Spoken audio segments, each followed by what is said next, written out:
प्यारे बच्चों, आज की इस वीडियो में आपको पढ़ाने जा रहा हूँ कक्षा 5 का हिंदी बुक पाठ 16। पाठ 16 में है कहानी। कहानी का नाम है मरता क्या न करता। कहानी का नाम क्या है?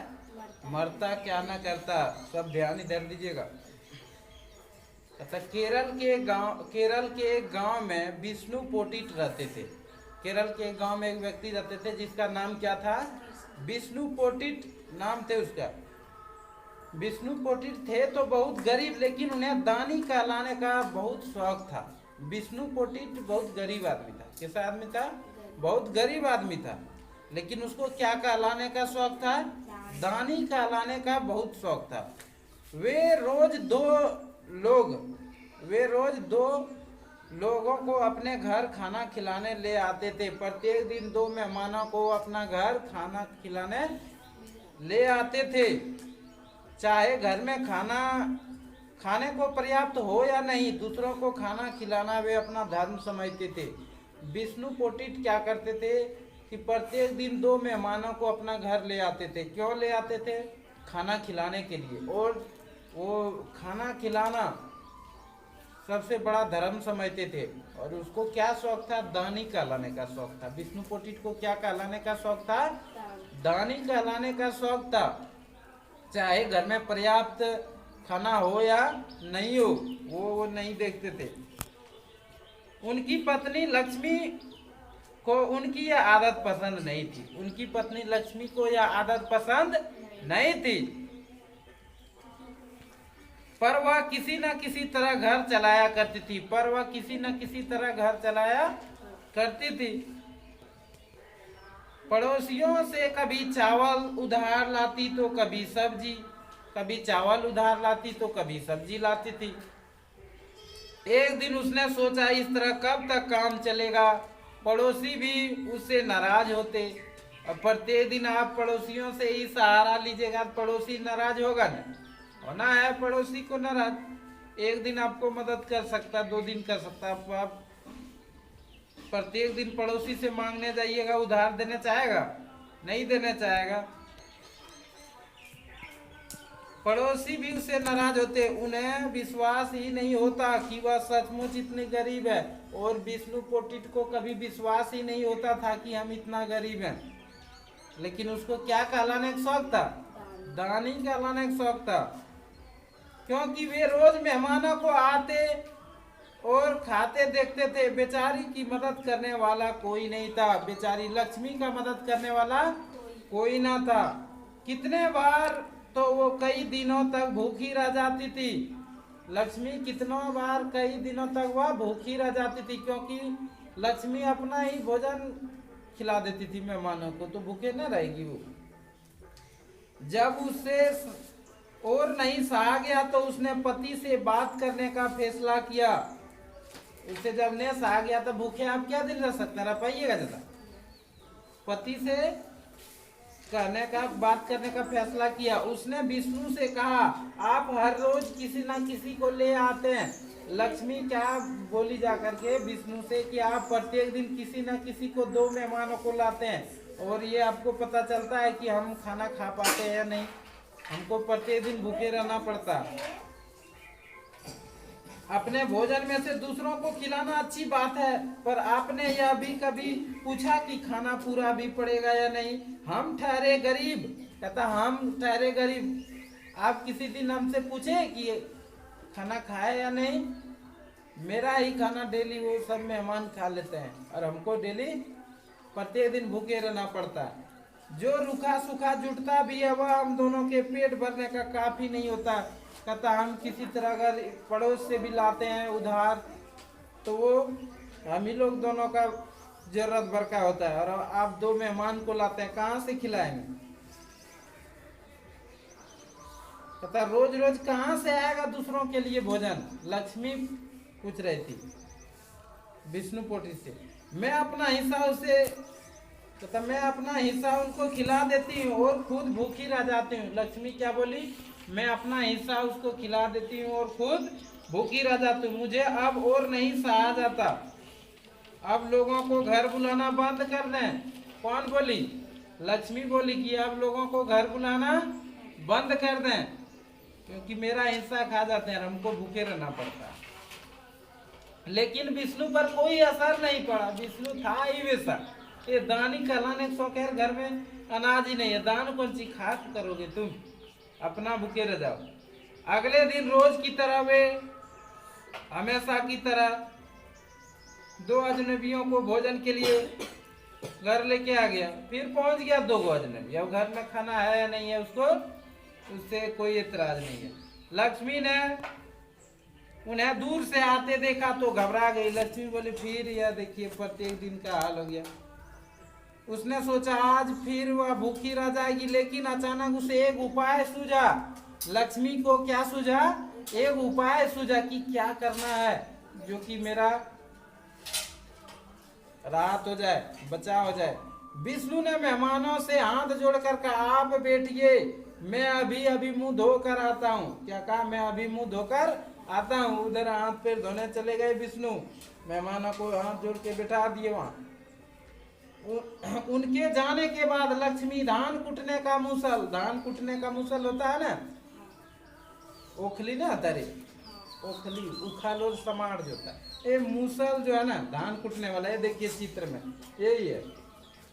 तो क्या किया, मूसल उठा लाई और उसके दीवार के सारे उसको टिका दिया। देखिए दीवार के सारे टिका दिया ना लक्ष्मी उसको, और उसके बाद उसने दीप जलाकर मूसल के आगे रख दी। मूसल के चारों ओर दो चार फूल भी डाल दिए और उसके सामने हाथ जोड़कर बैठ गई, और उसके सामने हाथ जोड़कर बैठ गई और उस जगह बैठी ताकि मेहमान भी लक्ष्मी को देख पाए।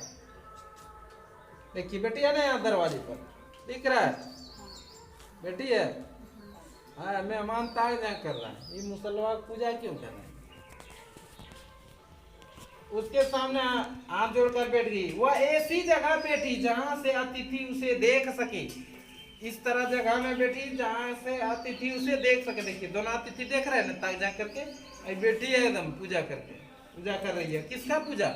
मूसल का पूजा कर रही है। माला भी पहना दिया, अगल बगल फूल छिड़क दिया, अगरबत्ती भी जला के बैठी है।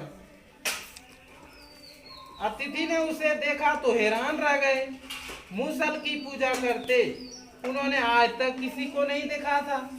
अतिथि ने कभी किसी को मूसल का पूजा करते हुए नहीं देखा था। अब कोई आदमी एगो लाठी रख देगा उसको पूजा करेगा, लाठी की पूजा होता है क्या?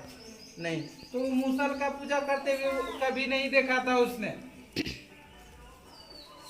दोनों आकर, चुप रहिए, दोनों आकर लक्ष्मी के पास खड़े हो गए।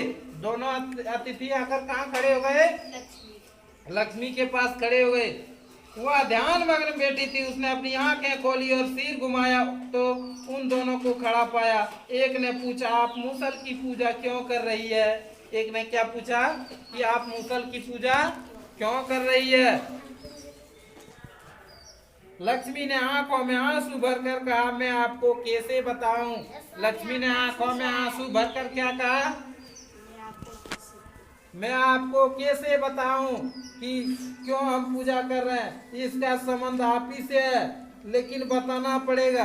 लक्ष्मी क्या बोली कि कैसे बताऊं, इसका संबंध आप ही से है लेकिन बताना पड़ेगा, क्योंकि इसका संबंध आप ही से है। आप तो वे दोनों भेद जानने के लिए लक्ष्मी के पीछे पड़ गए। अब वे दोनों भेद जानने के लिए किसके पीछे पड़ गए? लक्ष्मी के पीछे पड़ गए। वे दोनों भेद जानने के लिए किसके पीछे पड़ गए? लक्ष्मी के पीछे। अब परेशान हो गया, आखिर बात क्या है, क्यों पूजा करती है मूसल को? वो दोनों तो जानने के लिए परेशान है। अब वे दोनों भेद जानने के लिए लक्ष्मी के पीछे पड़ गए। लक्ष्मी ने कहा पहले आप वादा कीजिए कि मेरे पति को कुछ तो बताएंगे नहीं, क्योंकि परेशान है। विष्णु पोटी उतने है बकलोल, डेली ले आता है आदमी को, लगता है भंडारा चल रहा है उसका। अब बेचारी लक्ष्मी मांग करके लाती है उधार, डेली पड़ोसी आपको देगा पैसा। पड़ोसी किसको कहते हैं? जो आपका घर से आसपास में घर है ना, बगल में जो है उसी को पड़ोसी। पड़ोसी डेली देगा आपको आटा चावल दाल, डेली दे सकता है क्या? तो बोला नहीं कहेंगे। उन दोनों ने वादा किया। लक्ष्मी ने कहा मेरे पति दानी आदमी है। लक्ष्मी ने क्या बोली? मेरे पति दानी आदमी है, वे मेहमानों को घर बुलाकर खाना खिलाते हैं और खिलाने के बाद उन्हें इसी मुसल से खूब पीटते हैं। बोले मेरे पति दानी आदमी है, ये बात तो जान रहे हैं आप। वो मेहमानों को घर बुलाते हैं और खाना भी खिलाते हैं, और खाना खिलाने के बाद इस मुसल से खूब पीटते हैं उसको। और आप लोग दोनों का आज होगा धुलाई। कहते यही उनका धर्म है। क्या बोला? यही उनका धर्म है। मैं खाना तो बनाती हूँ लेकिन मारने पीटने से मेरा कोई संबंध नहीं है। लक्ष्मी क्या बोली? मैं खाना बनाती हूँ लेकिन मारने पीटने से मेरा कोई संबंध नहीं है बाबा। वो जो करता है वही, वो मारने पीटने का काम उसी का है। मैं मुसल की पूजा इसलिए कर रही हूँ कि मुझे पाप ना लगे। लक्ष्मी का ही सब चलता। दिल्ली भूखे मर रही है तो कुछ दिमाग नहीं लगाएगी। बोली मेरा मुसल से कोई लेना देना नहीं है, हमको पाप नहीं लगे इसीलिए हम पूजा करें इसका। अब तो अतिथि बहुत चकराए, उन्होंने एक दूसरे की ओर देखा और इशारों में कहा कि यहाँ से चुपचाप खिसक जाने में ही भला। आप दोनों बोला रे बेकार में खाओगे क्या, खिला के फिर धोएगा दोनों को, पीटेगा। जब पीटता है तो यहाँ रहने से अच्छा दोनों पीछे के दरवाजे से निकल भागे। दोनों मेहमान किधर से भागे? पीछे की दरवाजे से निकल करके भागे। देखिए भाग रहे हैं ना दोनों, निकल करके एकदम भागा है जान बचा के अपना। तभी विष्णु पोटिट अंदर आया। जब निकल के भागा उससे 5 मिनट बाद विष्णु पोटिट अंदर आया। उसने लक्ष्मी से पूछा मेहमान कहाँ चले गए? लक्ष्मी ने दुख से कहा वे मुझे यह मुसल मांग रहे थे। ये ऐसे दिमाग लगाया, बोला अभी मुसल देने जाएगा, वो सब देखेगा कि अरे पीछे से ठीक है मुसल लेके दौड़ रहा है, मारने आ रहा है, लगा दिया दिमाग। बोला मुसल मांग रहे थे, मुसल उसको दे देंगे तो कैसे होगा? मैंने कहा मेरे घर में एक ही मुसल है, मैं नहीं दूंगी। बस वे नाराज होकर चले गए। विष्णु पोटी चिल्लाया, बोला क्यों नहीं दी तुम मुसल? उसको दे देती मुसल तो क्या होता?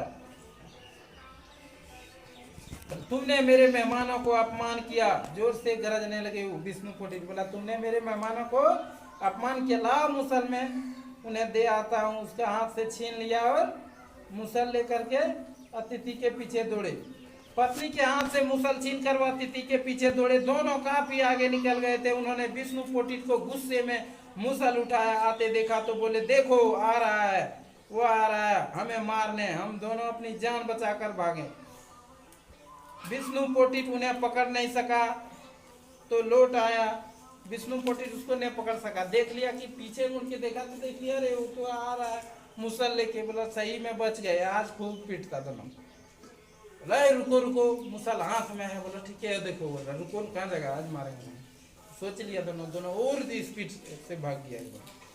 गांव वालों ने उसे मेहमानों के पीछे मुसल उठाए भागते देखा तो चारों ओर यह बात फैला दी कि विष्णु पोटिट अपने मेहमानों को घर ले जाकर उन्हें मुसल से मारता है और उसके बाद कोई भी खाने के लिए उसके घर जाने को तैयार ना होता। विष्णु पोटिट को पता नहीं चला कि यह लक्ष्मी की चाल थी। विष्णु पोटिट को भी कहता फिर कभी लक्ष्मी को कभी भूखा नहीं रहना पड़ा। तो इस कहानी से क्या शिक्षा मिला? बल से बड़ा क्या होता है? बुद्धि। क्योंकि विष्णु पोटिट बल से नहीं मान रहा था, बुद्धि से ही काम किया।